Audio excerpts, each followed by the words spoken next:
All right, let's continue. Last week we left off with the reason Satan hates us. We're made in God's image. Now, we can spend days and days on this topic. It's a moral image. It's also, we have a Trinity. We have a body, soul, and spirit. God is Father, Son, and Holy Spirit. And there's whole books, you can take whole courses on that, so I'm going to refrain from getting distracted too far. We'll never get done. But Hitler is quoted as saying, if you tell a lie long enough and loud enough and often enough, the people will believe it. He also said that people are more likely to believe a big lie than a small one. And it's surprisingly true. If I told you, I worked a job and I made, $40,000, people, wow, you really? But if I say I worked a job and made $1,000, you did not. They'll believe it if it's a bigger lie somehow. Just people are that way. I've got two older brothers and a younger sister. I was raised in East Peoria, Illinois. When I was about 6 years old, I came running into the breakfast table one morning, and I got the last banana out of the bowl to put on my cereal. And a few minutes later, my two big brothers came in. They said, "Hey, Ken, is that the last banana?" I said, "Yep," and I got it. Any of you have an older brother or sister? You know that wonderful feeling when you finally pull one over on them? Boy, they pick on you all the time. That morning, I had them, and I knew it. They wanted my banana. But big brothers do not beg their little brother for anything. They just beat him up and take it away. So my brother said, "Kent, do you know how bananas are made?" I said, "No." They said, "Well, down in South America, they have these spiders that live up in the trees, and all their legs fold up when they die, and mold begins to grow on the dead spider legs, and a banana is actually made from moldy spider legs." And I said, "You guys are lying to me. You just want this banana because you know it's the last one." They said, "No, brother, we're not lying. You cut that thing in half and look in the middle, you can still see the black spots where his legs were." I gave him my banana that morning, by the way. I wasn't about to eat that thing. And I did not eat bananas for nearly 3 years after that. If you want somebody to believe a lie, you have to mix it in with some truth. And that's what Satan has always done. When he quoted Scripture to Jesus, he always quoted partial Scriptures. If you read Matthew chapter 4, where Jesus is up on the mountain, being tempted of the devil, Satan's technique was always, and all the cults do the same thing. They quote part of a Scripture. They mix a little bit of truth in with their lie, and it's just a technique that it works. I mean, that's what they've been using for years for rat poison. Same idea. You mix two things together. Rat poison is 99.995% good food. There is very little poison in rat poison. If I gave you a glass of water with 2 drops of arsenic in it, would you drink it? Well, it's mostly good water, but it's the poison that's going to get you, right? Now, I'm afraid that television is about the same way. There might be a lot of good stuff on there, but there's little bits of poison in there once in a while it'll get to you. It'll absolutely destroy you if you're not careful. They always seem to have, people say, "Oh, it's a good show. It's only got a few bad words." Well, think about it now. It's a good show. It's only got a few bad scenes. This is the same idea, to slowly get into your mind. They do this to sell Marlboro cigarettes. I share with my seminar, how that they mix Marlboro cigarettes in with cowboys, as if there's some kind of connection. Now, you have to learn to watch for this, because this is a brainwashing technique. Somebody associates smoking with being a macho cowboy. They've seen them together all the time, and now they make the association psychologically. Well, man, if I start smoking Marlboro, I'll be a cowboy. That's simply not true, of course. They do the same thing with beer. They always associate beer with sports. I tell people, stop and think about that. What is the connection between beer and sports? Do you want your quarterback full of beer when he's out there calling the plays? Do you want those guys in Indianapolis 500? Do you want them going 200 miles an hour, tanked up on beer? Watch the world heavyweight champion boxing. They're out there slugging it out. What's right on the mat under their feet? Budweiser. I tell them it's not Budweiser, it's Bud Stupid. Or Bud Dumber. They call it Budweiser, but it doesn't make them any wiser, that's for sure. The Bible is real clear about the subject. Don't touch alcohol. Now, who hath woe? They that tarry long at the wine. Let me just kick this dog as we walk by. In the English language, we have some words that are kind of limited. For instance, we have one word, love, which has many different meanings. I love pizza. I love my wife. I love my dog. Those are different kinds of love. And we know automatically what you mean by the sentence it's used in. We know which kind of love you're talking about. in the Greek language, they were kind of limited in some other areas. They have many different words for love, but they only have one word for wine, where we would have several words. We would have grape juice, grape jelly, grape syrup, alcoholic wine. So there are many different words that we have in English that they did not have in the Greek. They had one word. If it comes from the grape, it's called wine. It does not mean it is fermented, which is why the Bible says in Proverbs 23, talking about they that tarry long at the wine. Then you see in Proverbs 23:31, look not thou upon the wine when it is red. Now think about it. That means there is a time when it isn't red. It's still called wine, but once it ferments, if you read this passage carefully, when it's red, when it giveth his color in the cup, when it moveth itself aright, when it begins to stir itself as it ferments. So some people say Jesus drank wine. No, he didn't. Not our kind of wine. He turned the water into wine, which was grape juice, and they drank it the same day. And Jesus could not have drank alcoholic wine because he would have gone against what the Scripture says. And he didn't violate any Scriptures. So the whole problem comes from the limited Greek language in that particular word, and English has more words to describe that. Anytime you translate, you have that problem. Tanya, you speak Russian, you try to, sometimes there just isn't a good word to put in for what do you mean by that? And sometimes it takes a whole sentence to describe what one word says. And this is a case with wine. The Bible's real clear in Habakkuk chapter 2, woe unto him that giveth his neighbor drink. There's a curse on those that supply alcohol to other people. There's a curse on those that drive the beer truck. There's a curse on those that give out the wine. There's a curse on them. I don't want a curse on my life. I couldn't take a job as a stewardess on an airplane for fear God would be upset with me because I'd have to serve the first-class passengers alcohol when they ask for it. I couldn't work in a store if I had to serve alcohol. I wouldn't want to be a waitress or a waiter if I had to do that. I know some people that have stood their grounds and said, this is my conviction. I'll come work at your store. I'll be a good waiter, etc., but I won't touch the alcohol. And look, if you're a good worker, the boss will give you something else to do. But Habakkuk's a good verse to consider. There is a curse on those that drink alcoholic beverages and those that even serve it to other people. Now, I tell people, so one kid said, what's the matter, Brother Hovind, don't you like beer? I said, I don't know, I've never tasted it. I'm 47, never had a drop in my life. I've had NyQuil a few times. And then he said, well, how do you know you won't like it if you don't try it? And I always respond by saying, well, that's a brilliant way to live. Let me ask you a question. Have you ever laid your head under a semi-truck? Well, how do you know you won't like it if you don't try it? You don't have to try everything to know if it's good or bad, okay? There are other ways to learn. And any kid dumb enough to fall for that thing, well, you got to try it to know if you'll like it. Look, that's not, have you ever jumped off the building into the concrete head first? You ever poke your eye with an ice pick? I mean, no. You don't have to do things to know if it's good or bad. You can figure it out some other ways, One good way is to read what God's Word says. Another good way is to talk to somebody who's older. You get these 7th graders taking advice from fellow 7th graders. That's real brilliant. Man, ask somebody who's been around the block a few times. They can give you some wisdom. I like sitting talking to the old people, these 70, 80, 90-year-olds. It's unbelievable some of the stuff they come up with. Just, they've been around, They've learned a few things. What's happening, though, the idea of mixing good and bad together is exactly what's happening in our textbooks. Science textbooks, and I have a huge collection of them, there's a lot of good science in them, okay? But there's some poison mixed with it. If you analyzed rat food, you would find out it's mostly good food. And I'm not objecting to good food. It's the poison that's bad.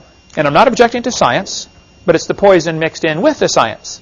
And this is how they get by with it. They will say, oh, the book's awfully good. Yeah, but what about the poison in there? Let me show you something. Here's a first grade textbook. They tell the kids in first grade, Earth has changed much since its formation 4.5 billion years ago. They start off with a first grader telling him the Earth is 4.5 billion years old. Now, this is the teacher's edition. So what I'm showing is what's in the margin for the teacher to teach the kids. Teach the kids the Earth is 4.5 billion years old. Now, if you tell that to a first grader, he's going to believe you. Don't you think it's reasonable that the first grader should be able to go to school, listen to the teacher, and believe what they say? I mean, they ought to be able to, shouldn't they? So the humanists know in order to get their religion believed by the majority, they have to start with the kids when they're really young. Start in first grade. They tell them again in second grade. Since its formation 4.5 billion years ago, Earth has changed. At the bottom they say life too has evolved on Earth.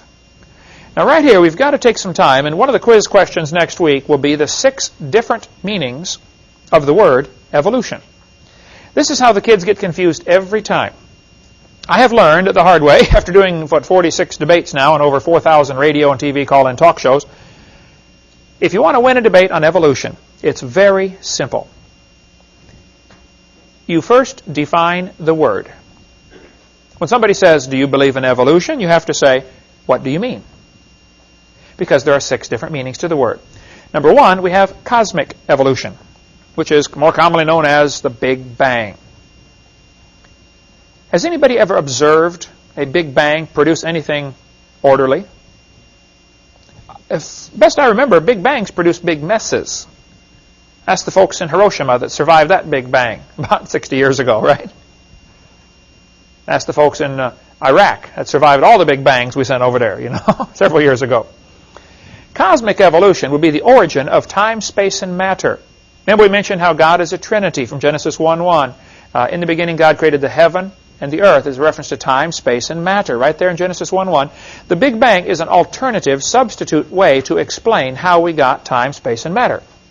The Bible starts off and says, in the beginning, God. Now, if you can believe those first 4 words, the rest of the Bible's easy to believe. God created time, space, and matter. According to the evolution, the Big Bang created time, space, and matter. They attribute the same characteristics that God has to Big Bang, able to produce time, space, and matter. The second definition of the word, after the Big Bang supposedly exploded, the Big Bang, according to the evolutionists, would produce hydrogen and possibly a little bit of helium. The sun is hydrogen and helium. The question then would come, how do we get the other elements? Where do we get lithium and carbon and oxygen and neon and all these 92 elements plus the synthetic ones we have? Where do we get these elements? You'd have to have really billions of years of chemical evolution. Now, the answer the evolutionists often give to this one is, well, stars are so hot, they're able to produce higher elements from just the heat. Okay, well, where did the energy come from then? You're going to have either matter or energy, one or the other. I mean, yes, stars do produce a lot of heat and sometimes produce other elements, some of the higher elements. But all of the reactions we see in nature, we see uranium decay to lead. Potassium decays to argon. They're all downward. We don't see any upward ones without enormous energy input. So the question is, how did we get the higher elements? They don't talk about this hardly at all, but it is a real serious obstacle. You'd have to go through a stage of chemical evolution. Then after that, you'd have to have stellar, which means stars, stellar and planetary evolution. How did the stars form? I mean, you walk outside, you take a look, there's a lot of stars up there. Estimates are every person on Earth could have 2 trillion of them per person. So where did they come from? One atheist was trying to answer this question one time, and he said, well, don't you know, Dr. Oven, if 20 stars explode near each other, they'll produce enough energy to create a star. I said, well, think about it. You got to lose 20 to gain 1? You sound like a Democrat trying to borrow your way out of debt. If you're losing 20 to gain 1, that looks like a losing proposition to me, doesn't it? First place, nobody's ever seen that happen. It's just theoretical that it could happen if 20 exploded. That's just all theoretical. Nobody's ever observed it. Now, since science deals with what we can observe, we can test, we can demonstrate, this part of evolution is not science. It's part of their religion. It would have to happen, though. It'd have to happen a whole bunch of times. I mean, trillions of times, because there's a lot of stars up there. Number 4, you'd have to have organic evolution. That is basically the origin of life. How did life get started from non-living material? We will cover a whole lot more on that experiments they've tried to do to create life in the laboratory. Back when we get to what's on my video number 4, it'll probably be several years before we get there at the rate we're going in this course. But we cover the origin of life. It's absolutely hasn't happened. Nowhere close. One student, I was in a debate one time at University of West Florida, and this smart aleck student stood up and he said, Dr. Hovind, what would you say if a bunch of intelligent scientists someday create life in the laboratory? I said, well, first place, they're absolutely nowhere close to it. They can't even get the amino acids to stick together very good. And that's just a small building block. I said, secondly, I would have to say, if a bunch of intelligent scientists produce life in the laboratory, that would prove it takes intelligence to create life, which is what I've been saying all along. It would actually prove creation, wouldn't it? It certainly wouldn't prove evolution. It wouldn't prove it could happen by itself, by chance, over billions of years. And it hasn't been done. They're absolutely nowhere close. Step number 5, you would have to have macroevolution. This is the origin of major kinds. There are quite a few different kinds of animals. Where did they come from? When you get into a discussion on evolution, I would encourage you to avoid using the word species. The Bible says the animals will bring forth after their kind. Now just stick with what the Bible says and you'll be fine. Because if you get into a discussion on species, somebody's going to prove to you that a dog and a wolf are different species. And well, by our classification system, they are. There's Canis lupus and Canis domesticus, and they're different species. I point out, well, they're interfertile. A dog and a wolf can breed and produce puppies, so there really is no good solid definition of species. I would say there probably also is not a good solid definition of the word kind, but if you put a dog, a wolf, a coyote, and a banana on the table, and bring in a 3-year-old, and say, which one is not like the others? He could probably tell you, it's the banana, right? A horse and a zebra are the same kind of animal. It's obviously not like a tomato, right? I'm not sure exactly where the border is between the different kinds. There probably is a little room, and that'd be a good area of study. That's an area worthy of study. But it's pretty obvious when there are different kinds of animals. Most of the cases are clear-cut obvious. Some are a little questionable. Okay, we can study the fringe if you'd like, but let's not waste time focusing on the fringe. Let's look at the bigger picture. The 6th and final definition of evolution is microevolution. That is variations within the kind. Now, this one is scientific. This happens all the time. That's what farmers do for a living, isn't it? They try to produce a particular breed that's good for their particular area. You know, if they happen to live in cold climates, they try to get a cow that can survive the cold climate. Down in Texas, where it's hot, they produce the Brahma bull, you know, which can stand the heat. Then you get the Angus that has real good beef. And so when you're in a right kind of temperature area, you combine the two and get a Brangus, which has both heat resistance and good beef. Farmers spend a fortune trying to develop a variety that's good for their area. Even varieties of cotton for certain kinds of soil. But see, variation within the kind, I actually object to the word microevolution because that's what confuses the kids. But they're using it anyway, so we're kind of stuck with their term, okay? See, when they define the terms, it makes the argument a little tougher. The first 5 are religious. They have never been observed. I did a debate in El Paso, Texas a couple weeks ago, and first thing I did, I gave the 6 different meanings of the word evolution. I said, now folks, number 6 is scientific. I wouldn't argue about that. Bacteria become resistant to drugs after a while. I won't argue about that. It's still a bacteria. Roaches become resistant to pesticides. It's still a roach. And there's a limit to the variation. They probably never will become resistant to a sledgehammer. Okay, there's a limit in there someplace, right? So what's going to happen? Scientists or evolution teachers are going to give thousands of examples of microevolution, which is indeed true. And then they somehow, by association, make the kids believe that all 6 of those go together. And it ought to be illegal to do that. Okay, it's called bait and switch. You get them to, offer them one definition of evolution, variation within the kind. Most of the textbooks will say something like, evolution is change in a species over time. And that sounds real innocent, and that's true. Don't you probably look different than your grandpa? Yeah. Does that prove you came from a rock? No. You see what I mean? Certainly doesn't prove the Big Bang or any other thing else up there. That's all fairy tale stuff. And if you will learn those 6 different meanings of the word evolution, And whenever you get into a debate or an argument on the subject, just simply stop and say, what do you mean by evolution? And if they say, well, things change. Oh, yeah, I agree. I believe that. Oh, you believe in evolution? Well, I believe things change. I believe the change is limited to whatever information is already in the gene code. That doesn't prove a turtle and a banana are related, that's for sure. It might be that all the 500 varieties of turtles came from maybe only 10 turtles in the Garden of Eden. I don't know how many kinds God made. And today there's probably a lot of new varieties, but still, there's still a turtle. So be very careful.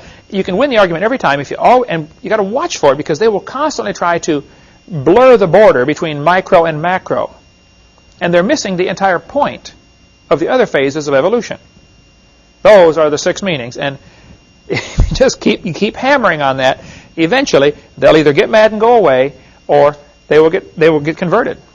Because that's, to me, is the whole crux of the argument. The teachers are taught, in the teacher's manuals, be sure to stress that the earth is billions of years old. Make sure the kids believe this. If I told you a dog came from a rock because somebody gave it a pill, that's stupid, right? But in the science textbook, they teach the dog came from the rock over billions of years.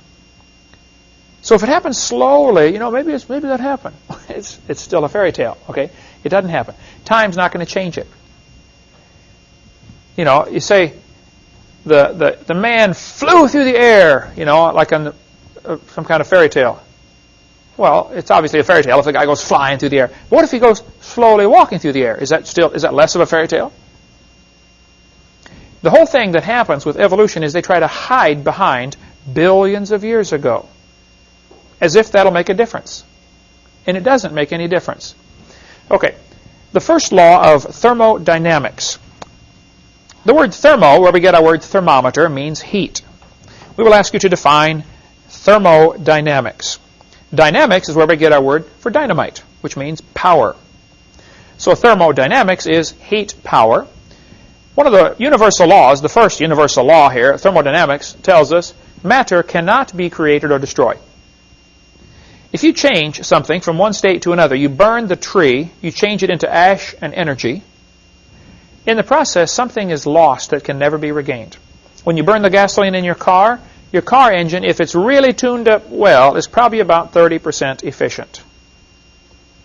Most of the exploding gasoline, the energy in there is wasted as heat. That's why you have to have a radiator to keep the engine cooled down. If you could get an engine 100% efficient, it'd get 500 miles to the gallon. But so much is wasted as heat. Your body right now, we're in a room that's about 70 degrees and your body's 98 degrees. All that extra heat is heating the room, which eventually will go out and heat the yard, which eventually heats up the world and dissipates. And it's lost, cannot be regained. So the first law of thermodynamics says matter cannot be created or destroyed, which raises the obvious question, what started it all? Had to start someplace. Let's take about a 2-minute break, stand up, turn around, stretch. So the word thermodynamics simply means heat power. There are 3 different laws of thermodynamics. We'll get into the first and second one. The third one, I don't remember what it was. Nobody ever uses it anyway. But it's one of those things you learn in physics class and then you forget. But if matter cannot be created or destroyed, and sometimes this is phrased a little different, but this is the same concept. Basically, it says it can only be changed from one form to another. You can change matter to energy. I can burn a piece of wood and turn it into heat. It's very difficult to change the energy back to matter, though it can be done. But there's such a loss. Every time there's a loss of irretrievable energy that eventually everything will experience what is called a heat death. The universe will all cool down. It'll be uniformly cold everywhere. Now, since matter cannot be created or destroyed, this leaves us 2 choices to explain how the world got here. We are here. So there are only 2 choices of how we got here. Number 1, somebody made this world. And this is where you get into, okay, who made it? Well, there's all sorts of options there. Is it Allah or Jehovah or God or Buddha or whatever, That's where you get into all the different religions of which one is right. But the fact is, it basically breaks down into two categories. Somebody made it, or it made itself. Now, if you want to say it made itself, well, then you're in the category of there is no God, the atheistic category. If you're a theist, a person who believes there is a God, then you would have to then start to figure out, okay, which God? And what's he like, and why did he do it? You know, those kind of questions. There are some people who would create a third category. They would say, oh, we're not really here at all. We just think we're here. I think you can forget about those folks, okay? We are here. So either somebody made it like the Bible says, God created the heaven and the earth, or it made itself like the humanists say. The Humanist Manifesto, 1933, first plank was, humanists regard the universe as self-existing and not created. Now, the Humanist Manifesto was rewritten and revised in 1973. That's the Humanist Manifesto 2. That might be a good question. Humanist Manifesto, 1933. One of the signers of the Humanist Manifesto was a guy named John Dewey. John Dewey went to, I believe, Vermont and became the leader of the Teachers College. Under his direction, they produced many humanist leaders who went off and became leaders of major colleges and universities around the world, which then turned out thousands and thousands of humanist-believing teachers, which then went out and took over the school system. Education was infiltrated. To a large part of the blame can go on John Dewey, who was one of the signers of Humanist Manifesto, 1933. So we'll get into education more, but John Dewey and his philosophy of humanism, see, really boils down to this. If there is no God, then we better get together and figure out how to run this world, because it's up to us. Right? So we end up with man's wisdom. Twice in the Bible, it says, every man did that which was right in his own eyes. Well, if there is no God, then how do you decide right from wrong? I often ask people, you know, if they believe in evolution, I say, well, how do you tell right from wrong? Think about it. What is sin, if evolution is true? There's no way to tell, is there? You don't have a standard, nothing to measure it against. But the humanists believe the universe is self-existing and not created. Well, this, of course, is rather difficult to believe, and the devil knew it would be hard to believe. So he had to think up some way to sound scientific that the world could make itself. And over the years, many theories have been proposed to explain how the world can make itself. There's been the nebular hypothesis, was real popular for a long time. The current one today is called the Big Bang Theory. How many have heard of the Big Bang Theory? That is the current way to explain how the universe got here without a creator, which, of course, really doesn't explain a thing, because they're just giving to some mythical name, Big Bang, they're giving it the same characters that God has. Big Bang created time, space, and matter. The Bible says God created time, space, and matter. So they're trying to accomplish the same thing, explain why we're here, and what, who are we, why are we here, where are we going when we die, and those kind of things, without God. So the Big Bang would be their idea of the beginning. Here's a typical textbook used in Escambia County right here in Pensacola, Florida. It was, I don't know if it still is, in fact it's a 92 edition. So how was the universe born, and how will it end? Now look at that first question. Isn't that going back to the four basic questions of life? Who are we? Where did we come from? Why are we here? Where are we going when it ends? When it's all over, when we die? Every religion tries to answer that. So what they're doing here is introducing a religious concept in the schools to explain something that every human wants to know, some of the basic questions of life. Most astronomers believe. Now look at that sentence. What does that say to the average freshman kid in high school? Well, most astronomers believe this, therefore it must be true. You see how it becomes truth by majority opinion. Dangerous thing to do, okay? In the first place, how do you prove most astronomers believe that? They don't offer any evidence for how they prove that. They just make the statement. I could say, everybody knows Fords are better than Chevys. Well, first place, probably not true, but if just because I make the statement and sound dogmatic when I make it, that doesn't make it true, does it? That's a judgment call. And this is a judgment call, but think of the impression this makes on a freshman who's taken this course, or an 8th grader in this case, general science. Most astronomers believe, well, what's the kid going to think? He's 13 years old. Well, I better believe it too then. Isn't that what's going to happen? Most astronomers believe that about 18 to 20 billion years ago, I'd like to stop right there and point out, this date changes all over the scale. I've seen some say the Big Bang was 8 billion years ago. It ranges, you see every number between 8 and 20 billion published. The fact is, it's long ago and far away. That's what they're trying to get across.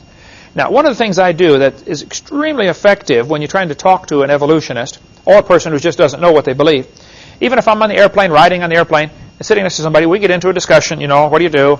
I'm evangelist, I speak on dinosaurs in the Bible. Of course, they want to know, what? I get my napkin out or whatever, one of the barf bags on the airplane or something, and I draw these 2 lines. I have learned that if you just simply say 18 to 20 billion years ago, the kid reads that, the brain cannot absorb big numbers. Congress knows that. It takes advantage of it all the time. So by showing it on a graph, all of a sudden it's like, oh, wow. Something clicks between what you're seeing now and what you're hearing and what you're thinking. It all seems to fit together. So by graphing it out, on my napkin I'll make 2 lines, and I'll label one, 6,000 years ago, creation, 4,400 years ago, flood, 2,000 years ago, Jesus' life. Here we are today.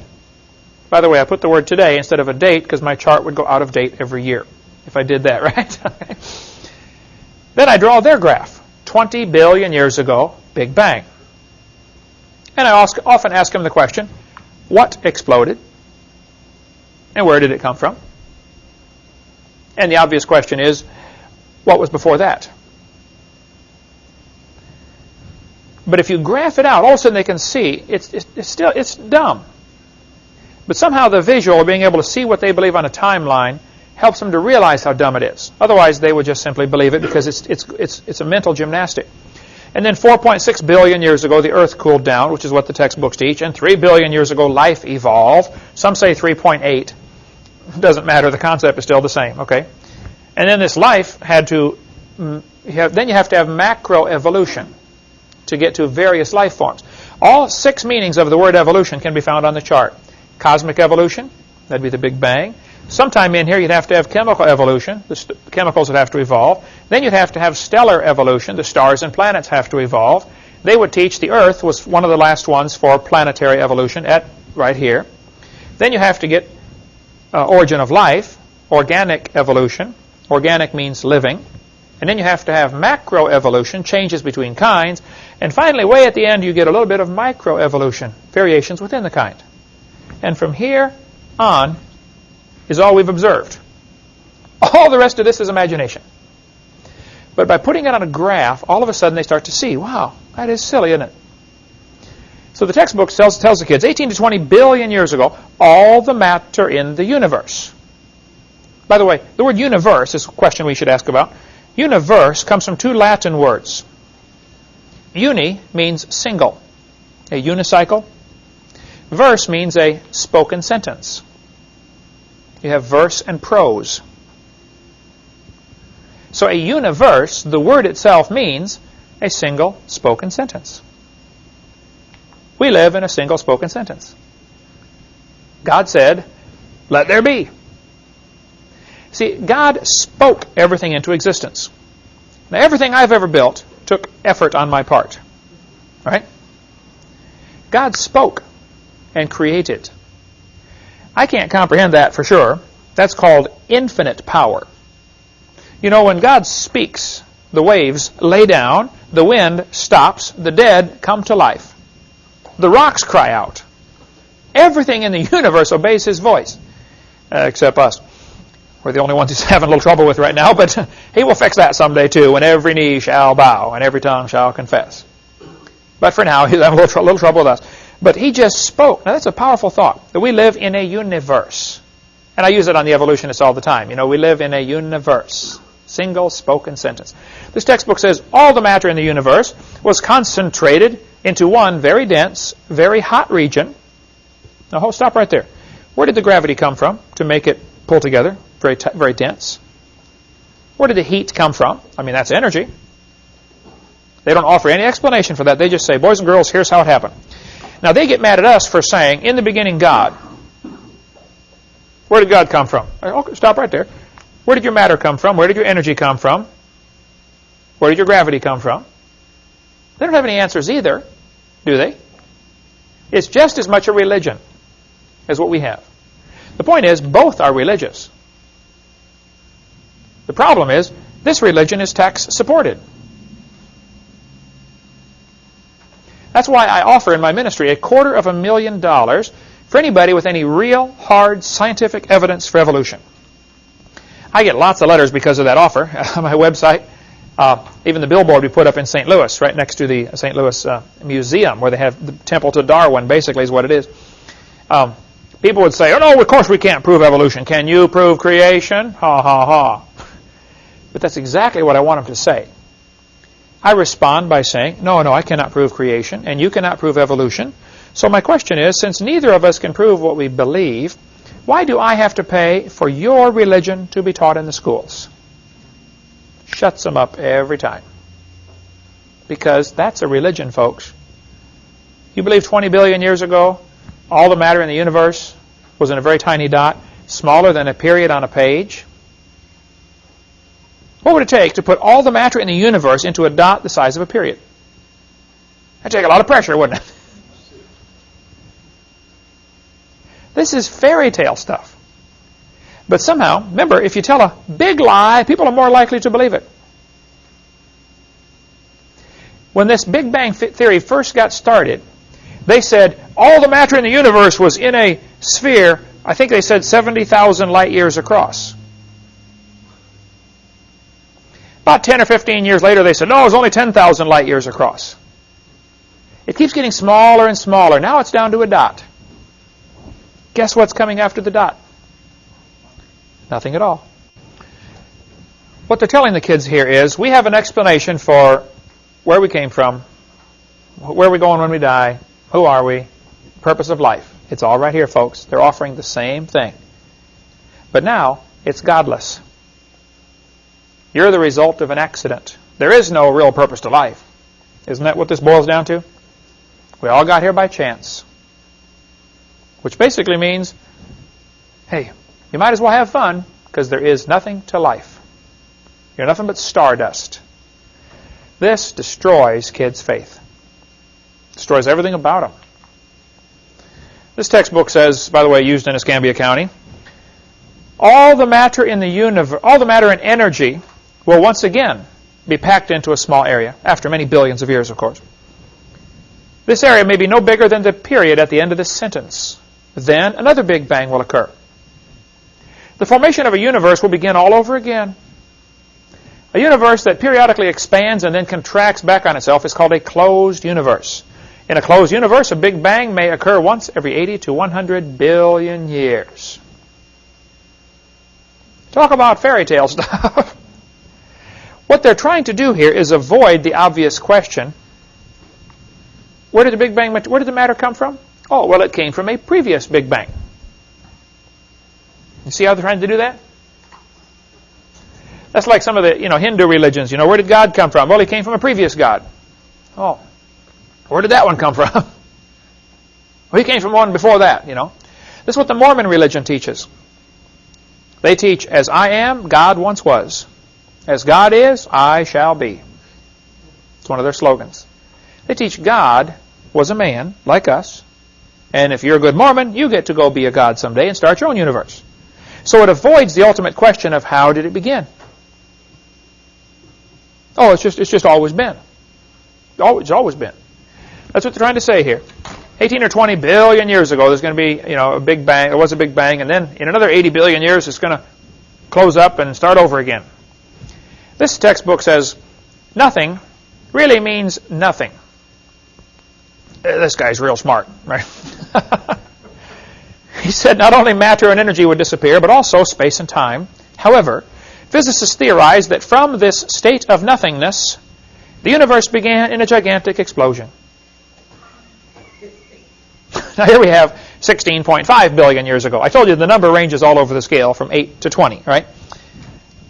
Remember, it started off as a big dot, 70,000 light years across. Now it's down to a dot. Now it's down to nothing.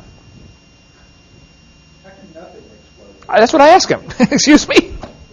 Nothing exploded, and here we are. Huh? Oh, that sounds good. Well, if you tell a big lie, people are more likely to believe it. Do you understand how many millions of Americans believe that? Do you understand how many kids got taught that and believed it today in our school system within 10 miles of where I'm standing? Think about it. Think about the ramifications of that. If a kid believes that, what's his image of himself? I'm nothing but dirt, nothing but chemicals. See, the Christian image, you're made in God's image. God loves you. He's got a purpose for you. You get a bunch of kids believing that, there's no telling what they're going to do. One of the two boys that shot everybody in Colorado, both of the boys were strong believers in evolution and followers of Charles Darwin's teachings. One of them had on his T-shirt, natural selection, when they found him dead in the hallway. That's where it leads, folks. Hey, there's no God. Had a kid sat in the second row in a public school I spoke at in Pennsylvania. He said, Mr. Hovind, I'm an atheist. I said, really? He said, yep, there is no God. I said, are you sure? He said, oh yeah, I'm sure. I said, well, tell me, son, if you're an atheist, how do you determine right from wrong? He said, oh, that's easy. I decide if something's right or wrong. He said, I'm the God of my own universe. I said, boy, I'm glad to hear about that, son, because I'm going to shoot you in 5 minutes. He said, you can't do that. I said, oh, yeah, you see, I'm the God of my own universe, and I decided it's fine for me to shoot you. What's wrong with that logic? Hey, if there is no God, the strongest survive, right? If I can take it away and I'm bigger than you, well, it's just your tough luck. Doesn't the lion do that with the zebra when he gets hungry? I'm taking your life away so I can eat. This type of thinking leads to the logical conclusion is there is no such thing as right and wrong, so might makes right. This kind of thinking leads to Adolf Hitler, Joseph Stalin, Pol Pot. We get into a lot more on that in video number 5 about how communism and Marxism and Nazism all ties in with evolution. It all starts, you have to get rid of God, which then, if there is no God, who's the next most likely candidate to be the king of the universe? Man. Humanism has to have evolution. That's why it's the humanist worldview. Deify mankind. Ye shall be as gods. Exactly what Lucifer said. And that's what's going on. That's how it ties together. This is Scientific American, which is a major science journal. I want you to look what this author said. The observable universe could have evolved, remember, 6 meanings to that word, okay, from an infinitesimal region, which means a dot. It's then tempting to go one step further and speculate that the entire universe evolved from literally nothing. They put this in a science book and call it science. I'd call it a fairy tale and put it in the garbage. It doesn't explain anything. Science is what we know, what we can observe, what we can test. You can't know or observe or test that. That's wild speculation. He's guessing, folks. He doesn't know a thing.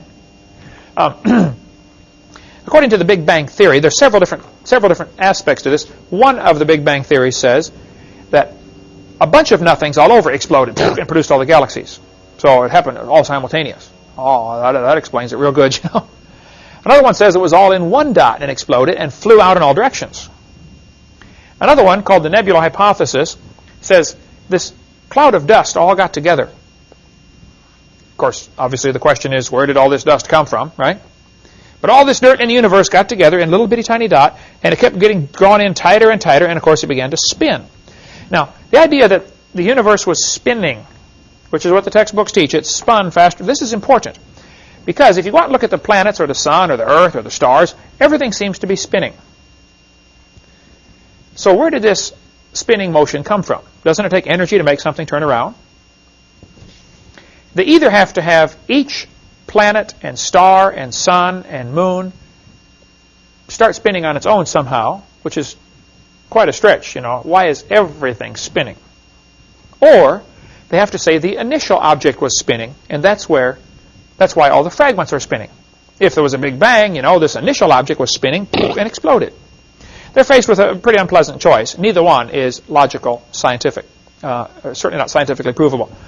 They say this nebula began to spun, it spun faster and faster, and finally it exploded with a big bang. Of course, obvious questions are, where did the energy come from? Where did the matter come from? You know, who made this big bang anyway? And they don't try to offer any answer to that. Here's my two timelines. And again, I found this is absolutely the most effective way to get the point across. The evolutionists believe 20 billion years ago there was a big bang. The Christian believes 6,000 years ago God created. We believe in the beginning God. They believe in the beginning dirt. They're in the same boat we are, trying to answer how did it start. Now you have to watch. I do debates frequently, and I was in where was I last week? Knoxville, Tennessee. No, Coleman, Alabama the week before that. The article that came out in the paper, somebody faxed it to me. Oh, they blasted me up one side and down. They always wait till I'm gone, you know, and then blast me when I get out there to defend myself. After I left El Paso, Texas, back in October 99, the news article came out, and look at the title here. Religious and scientific leaders debate evolution. Now think for a second. What is the unspoken message here? What they're trying to imply is evolution belongs with religion. In other words, those who believe the Bible are religious and everybody else is scientific. Evolution is combined with science is what they're trying to say. Just by the title. Is it religious and scientific leaders debate evolution? Or is it creation religion and evolution religion? See, they're both religions. But the news media seems to always put the slant that, you know, if you believe the Bible, you're not scientific. The unspoken message, there's a lot of unspoken messages here. The Bible isn't part of science. Religion isn't part of science. Isn't that what they're trying to say? There's a difference between religion and science. They do this all the time, and you got to watch for it. Yes, sir. Isn't it true that, like I said, most scientists, I mean, they lend their credibility, their scientific training to this idea of evolution, and in fact do stand up and debate with you saying, I'm a scientist, here's my credentials, and even though I'm promoting a theory, it's supported because I have these scientific credentials. So isn't it true that scientific leaders are supporting evolution? Why are they doing it? Many scientists do also happen to believe in evolution. I could say some scientists drive Fords, some scientists drive Chevys. It doesn't mean the Ford has anything to do with science or the Chevy has something to do with science. The fact that he believes in evolution and also is a scientist does not mean there's a connection. And you got to be careful with that, okay? Everybody has a religious belief. Everybody has some kind of religious belief, okay? Even atheists. So the fact that a scientist happens to believe in evolution doesn't mean what he believes in is scientific. He's just mixing his religion with his science. Also, you have to watch who gets to decide who is a scientist. The word science means knowledge. So a person who is in the pursuit or study of knowledge is a scientist. Also, if you look at what happened in the Soviet Union, 10 years ago, if a teacher stood up in class and said, kids, I don't believe in communism. Capitalism is a much better system. What would happen to that teacher? Gulag, right? Siberia. Oh, you like snow, huh? Yeah, we can fix that, right? If they survived. Then the teachers get up in school and say, all teachers believe in evolution. Or all teachers believe in communism, or whatever. They try to use this. See, anybody who wants to use majority opinion as an argument, as some kind of evidence, red flags ought to go up all over the place. Hold it, just a minute. Majority opinion doesn't mean a thing.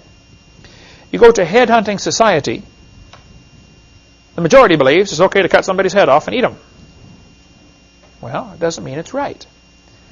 And so what they do, they try to silence the opposition. Rather than using logic, they use intimidation. And if a scientist does not go along with what everybody else believes, he's likely to lose his job.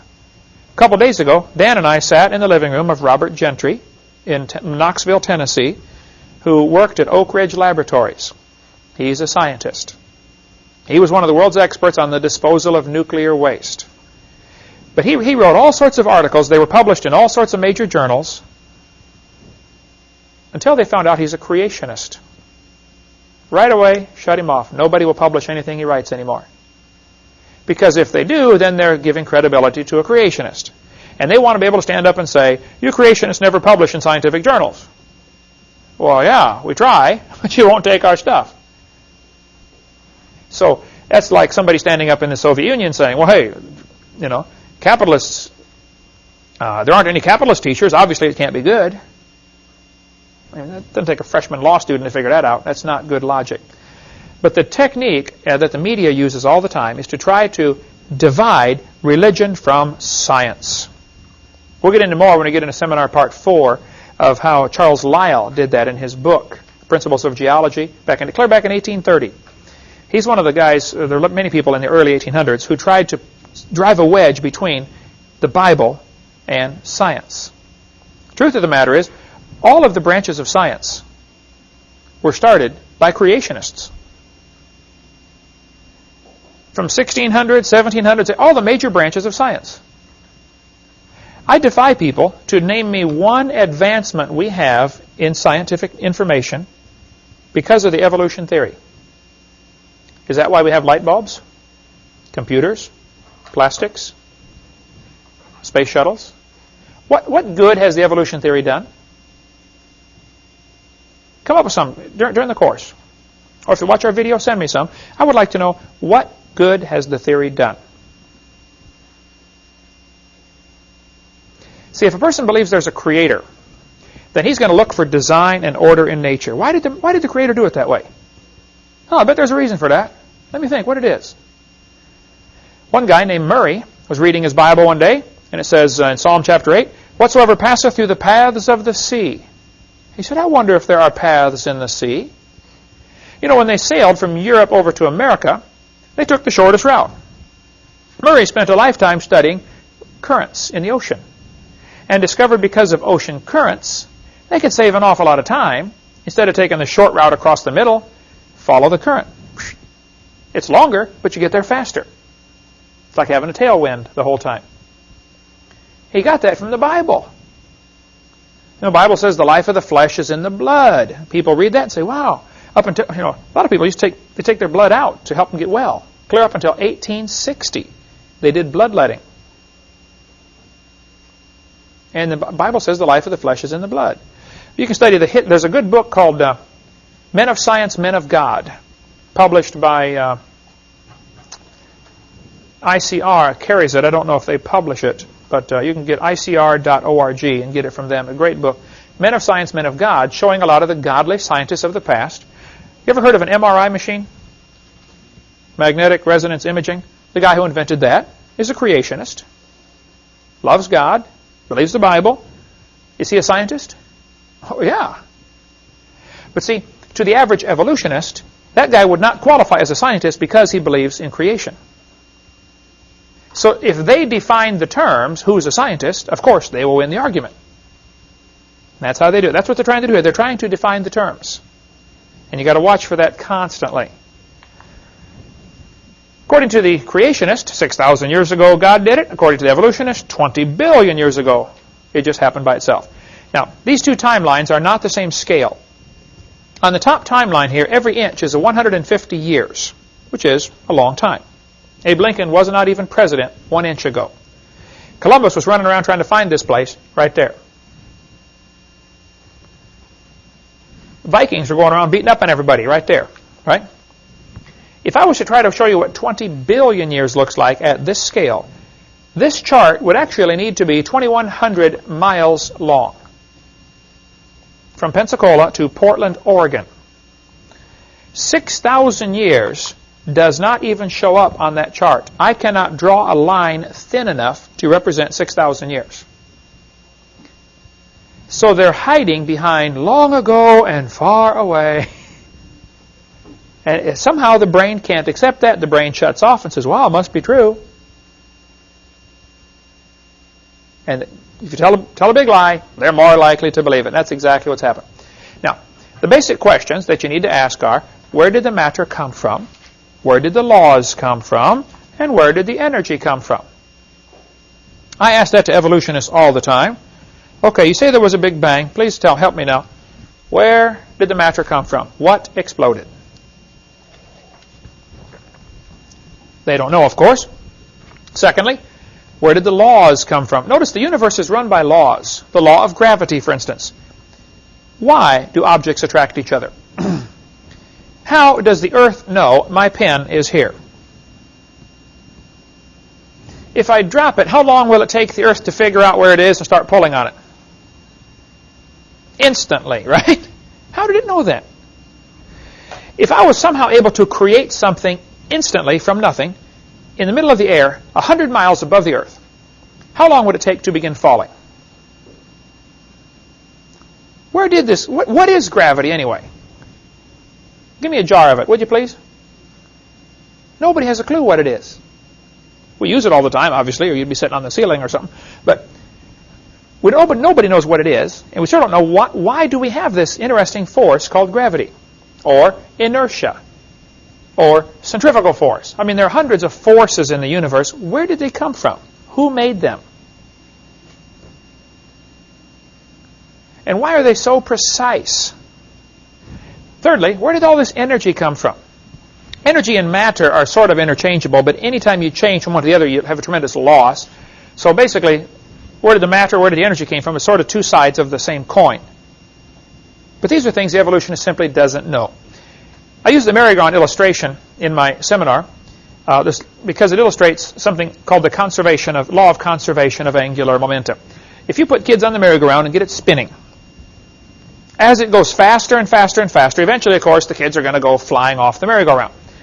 Now, when the kid flies off, if the merry-go-round is going clockwise, the kid will be spinning clockwise as he exits.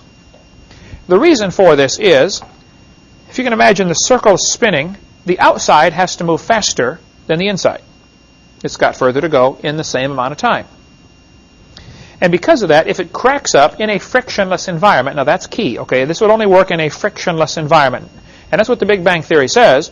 All the matter was in one dot.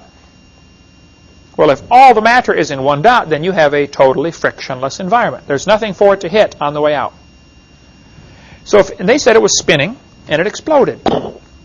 Well, then, all of the fragments should be spinning the same way. But yet, they're not. Venus and Uranus, and possibly Pluto, they're not quite sure yet. Last I heard, they don't know for sure which way Pluto spins, but they think it may be spinning backwards to the other 6. Here we have 6 planets spinning one way, 2 and possibly 3 spinning the other way. And it's not just 2 planets together. Venus and Uranus have several planets in between. So why do 2 planets spin backwards? One atheist I debated said, well, maybe something hit Venus and spun it around backwards. I said, well, I suppose that's possible, but think about it for a minute. Do you realize what it would take to reverse the spin of a planet? Don't you think it would leave a dent at least? Where is the dent? Why is Venus nearly perfectly round and in a nearly perfectly circular orbit?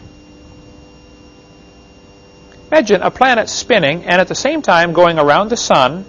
I want you to strike it so that it simply reverses the spin without knocking it into an elliptical orbit or knocking it out of orbit. Chances of that is 0. That ain't going to happen. Then not only do we have that problem, we have at least 6 of the 63 moons. I think there are more moons now that have been discovered. But at this time, there were, in 1989, they knew about 63 moons. 6 of them are spinning backwards. Some of them actually travel backwards around their planet. I believe, I'd have to look it up, but 2 planets, Saturn and Neptune, there it is right there.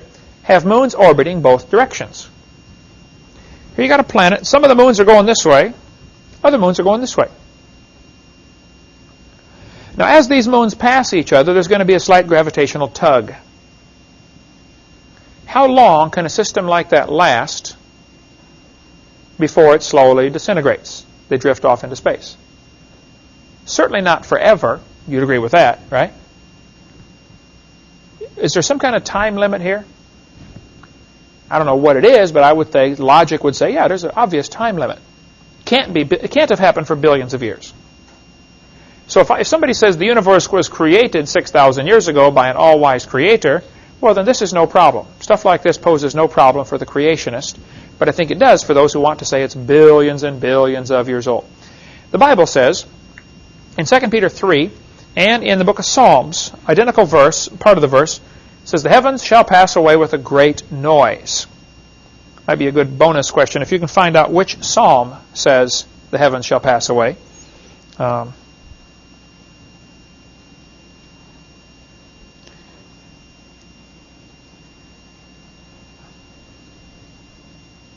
So the New Testament writer here is quoting an Old Testament verse about the heavens shall pass away with a great noise, and the elements shall melt with a fervent heat, and the earth shall be burned up.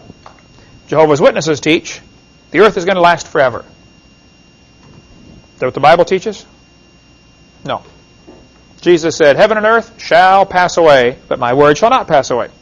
So these guys teaching the earth is going to last forever simply don't read their Bible. They're wrong. All right? So this is the Big Bang in the Bible, the great noise. If somebody says, do you believe in the Big Bang? I say, oh, yes, I do, and you better get saved and get ready for it. The Big Bang is coming soon to a city near you. It's coming, folks. Get ready. Now, the Big Bang theory has some serious problems. First of all, it does not explain where the matter came from. It does not explain where the energy came from. It does not explain where the laws came from. It does not explain why we have what's called retrograde motion. Another problem with the Big Bang that they've really tried to avoid is the fact that if there were a Big Bang, the matter should be fairly evenly distributed throughout space. But it's not. It is clumpy.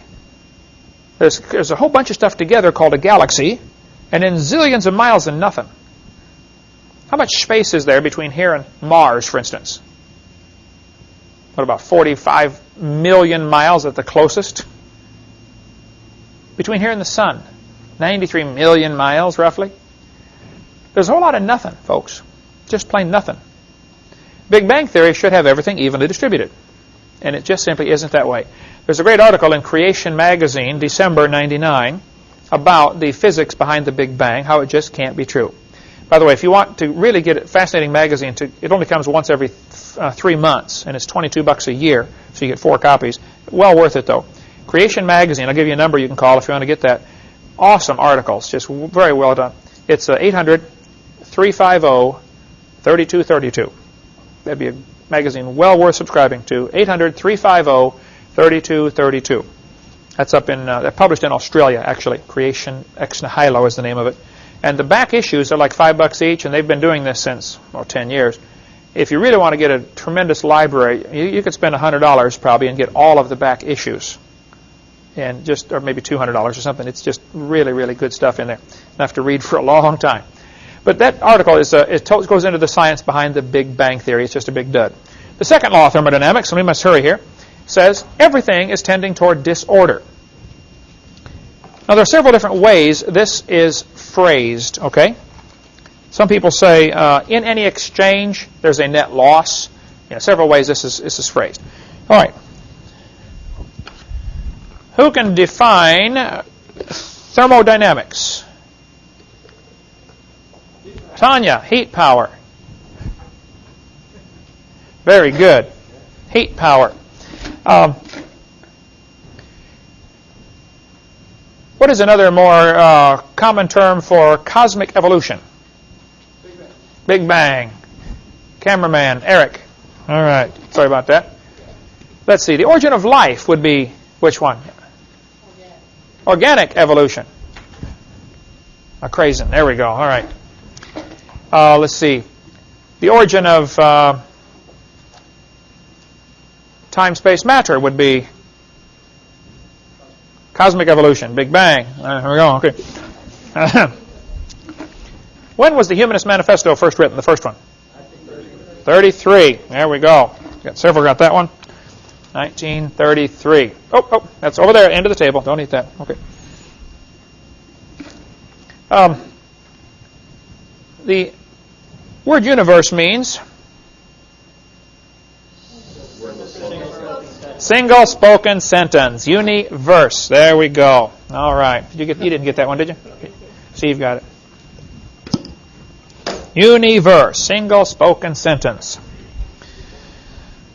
How many times did Lucifer say, I will? 5 times. Oh, hey, everybody got one. Go give everybody one. Okay. Give them one. Just one. Just one. You want them. Whet their appetite. Okay.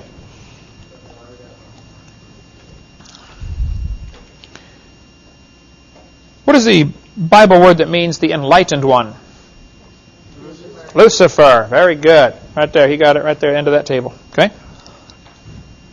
Okay, so the second law of thermodynamics tells us, basically, it boils down to what it means is, if you leave something alone for a while, it's either going to rot or rust or die or fall apart or break down. Absolutely nothing improves with time. Everything is disintegrating. Just take a look in the mirror and you will see, okay? Wrinkles, things just fall apart, right? Now, the Bible teaches that in Hebrews chapter 1. The heavens are the works of thy hands. They shall perish. They wax old as doth a garment. I believe this is also repeating one of the Psalms, if you want to find that one. There's an Old Testament reference that the New Testament author is simply reiterating what he said. Everything is basically wearing out. It'll wax old as doth a garment. Garments gradually wear out. The fibers slowly eat against each other and fragments fly off and make dust, and pretty soon it's real thin, and then pretty soon it falls apart. The universe is falling apart. This happens. You can see it. You can observe everything getting worse with time. Take a look at your hairdo when you wake up in the morning. You'll see what I'm talking about. Maybe you fellows can help me. I've been trying to figure something out for a long time. Been married 27 years now. My daughter's 20. Why does it take the girls an hour of hard work in the morning in order to look natural? If you're trying to look natural, get up and go to work. That's natural, right? No, that nobody wants to look natural. You don't want to smell natural either, do you? That's why we have whole sections of the store to sell stuff to overcome the second law of thermodynamics. Did you know nearly everybody in the world is employed because of the second law of thermodynamics? You are either fixing something that somebody else made because it's wearing out now and breaking, or you're building a new something because the last one broke, right? Really, if you think about it, that law employs just about the entire population of the world. We have to work to maintain. If you don't exercise, go work out, second law of thermodynamics will take over, won't it? One guy said, I'm a bodybuilder. I'm building a big one. Look at this. That's just a fact of science, folks. Everything's falling apart. But I want you to see what the textbook says. HBJ Earth Science says humans probably evolved from bacteria. Now hold it just a minute. Which of the 6 meanings of evolution would that be? Macro.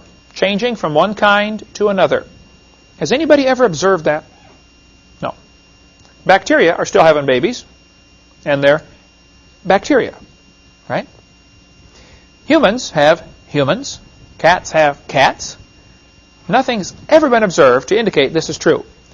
But this is in probably an 8th or 9th grade earth science book, where they tell the kids humans probably evolved from bacteria that lived more than 4 billion years ago. Now, in this book, they've stretched it to 4 billion. As we go through the course, I'll show you lots of different textbooks. The number ranges all over from 3 billion to 4 billion. Now, if the universe began 4.6 billion years ago, by the way, in 1905, you can look it up in an old encyclopedia, they officially say the Earth is 2 billion years old. Just 100 years ago, they were saying it's 2 billion years old. Now they're saying it's 4.6 billion years old. Guess what it'll be in another 50 years? Something bigger number, right? The solution is always add more time. Back in 1770, they were saying it is 70,000 years old. The Earth is getting older, about 21 million years per minute, I believe. It's getting old fast. This textbook shows the kids a fossil starfish, and it says, nearly 3.4 billion years old, the remains of the early ancestors of modern human beings. Was your great-great-great-great-great-great-grandpa a starfish? Isn't this answering the question, where did I come from? Not very well. Not very well, but that's what they're trying to answer, isn't it? Evolution is a religion that seeks to answer the four great questions of life. Where did I come from? Oh, I came from starfish. Look at this one. 30 million years ago, I stopped right there. I said, kids, let me translate that for you. What that really means is long ago and far away. It means a fairy tale is coming next. That's your warning right there. Fairy tale coming up. 30 million years ago, these creatures evolved. Now, there's that word again. It says they are ancestral to both humans and modern apes. Now, hold on a minute. Apes are still having babies, aren't they? Why don't they produce another human? Only this time, let's watch it. See how it happens long ago and far away, but it can't happen in the present? They're hiding behind something that cannot be observed. It's not science. What they're saying is, that's Grandpa. Now, subconsciously, what does this do to the kid? Well, I'm just an animal. So, if I have animal instincts, it's normal. It's natural. Can you see how this ties in? Barbara Reynolds figured it out. She's a liberal journalist. Your kids go ape in school? Here's why. Right there, she said, he's being taught evolution. Johnny, you're an animal. Really? This book used right here. Washington High School uses it. Tate High School uses it. Pensacola High School uses it. That book right now, they're using it now. You are an animal. Share a common heritage with earthworms. Oh, you mean I'm just an animal? Okay. And you wonder. Some of them make you wonder, don't they, you know? Here we sit back and wonder, why do the kids act like animals? Well, look what you're teaching them. And then the idiot news, when some kid shoots another kid in school, which is happening all the time these days. Last week. They jump on the gun control issue, don't they? They're trying to focus the attention away from the real problem, which is what we're teaching them. You ought to get some of the school books, some of the articles about the 10 most common problems in school in 1870. Chewing gum. Late to class. What would the teachers list now as the 10 most common problems? Guns in school. I mean, come on. This is all part of the plan, folks. There's a much bigger plan behind all this. The whole purpose of public education, free government education, was Karl Marx's idea. 1846 or 48, the Communist Manifesto. He gave 10 things to do to destroy a country, to make it communist. Number 10 on his list was free government education. 9 or 10. We can look at it. We get into more of that in video number 5, how this ties together. But we teach the kids they're an animal, and we stand back and marvel that they act like animals. If a kid thinks, you know, I'm made in God's image and I'm going to stand before God someday, that may not stop him from doing every crime, but it'll sure help, don't you think? It can't hurt. Now, there have been a lot of horrible things done in the name of Christianity and in the name of various religions. I'm aware of all that. Okay. But if you tell all the kids there is no creator, you will never be judged for anything that you do, all he's got to do is figure out a way to get by. He's got to be more clever. That's all. Folks, this philosophy is so dangerous. Next week, we're going to talk about teachers can teach creation science in a public school. I spoke in 5 public schools last week.